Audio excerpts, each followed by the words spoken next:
இது என்னடா விதவிதமா கிரீன் கலர்ல அடுக்கி வச்சிருக்காங்க. என்னன்னே தெரியலையே!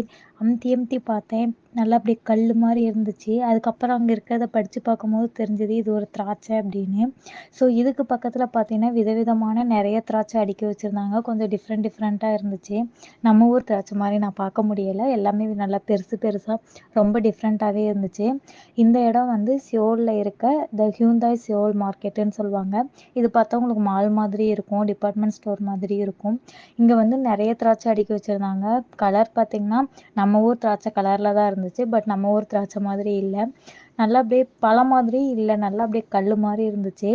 பிரைஸ் வந்து பார்த்தீங்க அப்படின்னா, இது ஏன் இப்படி திராட்சையா வச்சிருக்காங்க அப்படின்னா, இது போதோ ஃபெஸ்டிவல்னு சொல்றாங்க. இங்க வந்து போதோன்னா திராட்சை. அது ஒரு ஃபெஸ்டிவல் மாரி ஒரு 2 to 3 டேஸ் வந்து அவங்க செலிப்ரேட் பண்றாங்க.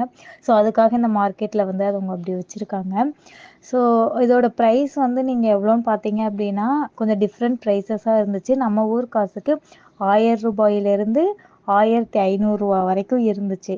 யோசிச்சு பாருங்க. ரூ. 1000 போட்டு நம்ம 1 கிலோ திராட்சை வாங்குவோமா? நான் எதிர்பார்க்கவே இல்ல. இங்க எப்படிதான் மக்கள் வாழ்றாங்கன்னு தெரியல. ஃப்ரூட்ஸ் எல்லாமே ரொம்ப எக்ஸ்பென்சிவா இருக்கு. நான் உங்களுக்கு ஒவ்வொரு ஃப்ரூட்ஸ் எந்தெந்த ரேஞ்ச்ல வருதுன்னு கண்டிப்பா சொல்றேன்.